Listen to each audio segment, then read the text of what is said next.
2 table চামচের মতো তেল দিয়েছি। 2 টেবিল চামচ তেল যখন গরম হয়ে যাচ্ছে, এখানে সামান্য একটু পেঁয়াজ দিচ্ছি। পেঁয়াজটাও ঠিক 2 টেবিল চামচের মতোই হবে, কারণ আমরা আরও পেঁয়াজ পরে অ্যাড করব। পেঁয়াজটাকে একটু ভাজবো বাদামি হওয়া পর্যন্ত।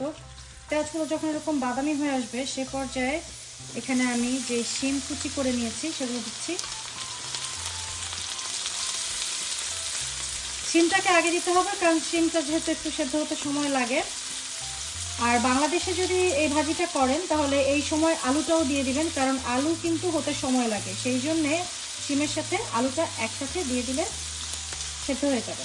দেশের বাইরে আলুগুলো একটু সময় লাগে, তাই সেটা পরে যোগ করব। শিমের পরিমাণ অনুযায়ী লবণ দিচ্ছি এবং সেই সাথে 1/2 চা চামচ পরিমাণ হলুদ।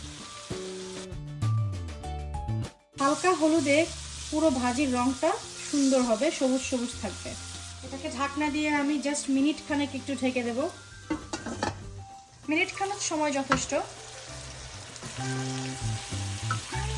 এই পর্যায়ে শিমের সাথে করলা এবং আলুতে যোগ করব। করলা, আলু এবং শিমের যে অনুপাতটা, তার মধ্যে করলার অর্ধেক হচ্ছে আলু নিতে হবে এবং শিম হচ্ছে করলার 4 ভাগের 1 ভাগ। এই অনুপাতে নিলে প্রপোর্শনটা ঠিক থাকবে। আর সেই সাথে প্রায় আধা কাপের মতো পেঁয়াজ কুচি যোগ করছি এবং আরও দিচ্ছি কিছু কাঁচামরিচ। করলা এবং আলুর জন্য সামান্য একটু লবণ স্বাদ অনুযায়ী। চুলার আঁচটা একদম হাই সেটিংয়ে দিয়ে এটাকে নাড়াচাড়া করে ভাজা করতে হবে। মূলত 3 থেকে 5 মিনিট এটাকে নাড়াচাড়া করে ভেজে নামিয়ে নিতে হবে।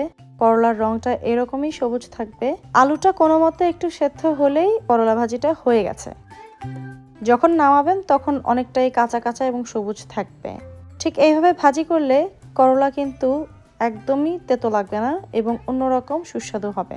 আপনারা অনেকেই করলা এইরকম সবুজ বা কাঁচা খেতে পছন্দ করেন না, ভাজাটা খেতে পছন্দ করেন। তাদের জন্য আমার চ্যানেলে ভাজা ভাজা করলার রেসিপি আছে, দেখে নেবেন। দেখতে সুন্দর এই করলা ভাজি, খেতেও খুব মজার। গরম গরম ভাতের সাথে এই করলা ভাজি ছাড়া আর কিছুই চাই না আমার।